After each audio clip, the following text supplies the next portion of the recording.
As every supporter from every club knows, 2 weeks is a long time in the NRL competition. However, in round 25, it's one thing we do know for certain, that the Canterbury Bulldogs will be playing semi-finals football this year, and they are now heavy favourites to take out the minor premiership. So, with all that said, let's talk the Bulldogs.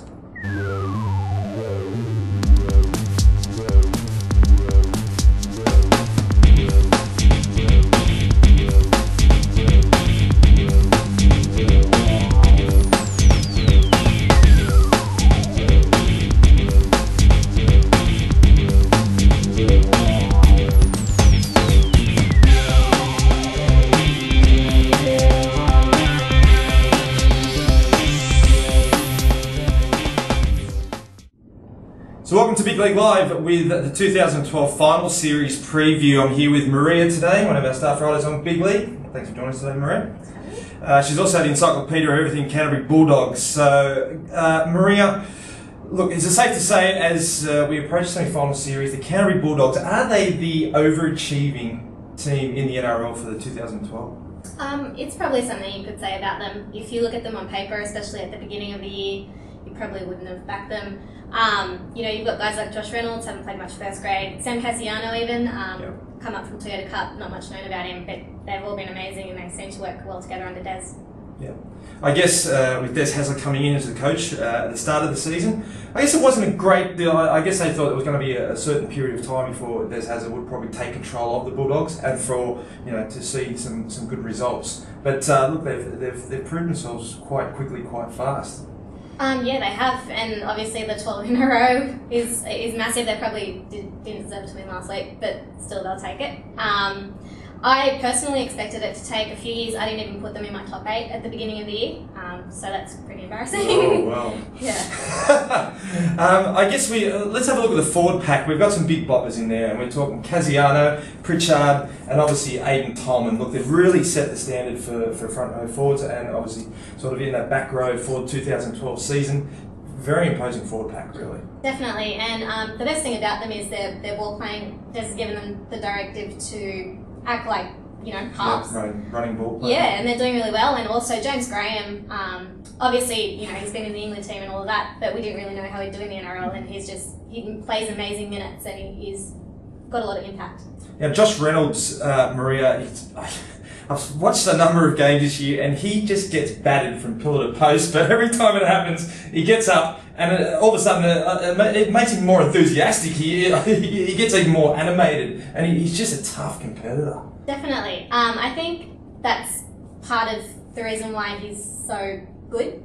He's just and his teammates love him. He seems like a person who's genuinely just happy to be playing first grade. Yeah. So every opportunity he gets, he wants to put a big hit on. He wants to be a bit niggly, which is kind of funny to be honest. It's way above his weight, I think. Yeah, he's not the biggest guy, but he can put on a hit. Yeah.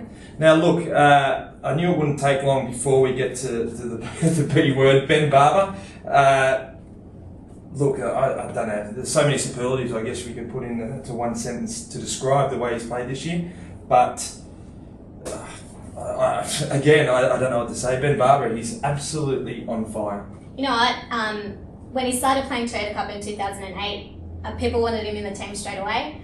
Steve Folkes and Kevin Moore both sort of said, no, I think he needs some time, and people got really angry about it, but I think it's proven to be a really good idea. He got to play a bit of reserve grade, he got to play Toyota Cup, obviously, and after last year and after the whole bombing thing, he's just got this confidence now and belief in himself, and the ball bounces for him. It's amazing. Yeah, look, he's hit a purple patch, and look, he hasn't left any stone unturned when it comes to performance this year. I guess just touching, obviously we've got Josh Morris, who again another fantastic back and dynamic in attack.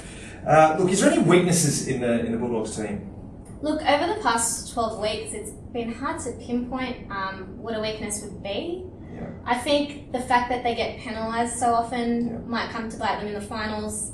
I don't know if they get attacked a bit, but they do have a tendency to do a bit of wrestling and lie on people and pull legs, which they're the most penalised team in the competition. So if you're in the finals and you're getting penalised, 30 metres out and people score points, it's not going to be a good thing. Look, I think to actually beat them too, I think if you go in with a game plan and say, look, we're going to grind this out and wait for our opportunities against the Bulldogs, I think you'll lose, and you'll lose big, because they just don't give you those opportunities. I think if you want to beat the Bulldogs, you've really got to test your hand, and you've really got to back yourself in attack, and really try to rattle them, because with their attack, you know, you can't sit back and think you're going to grind this one out, because they will carve you up.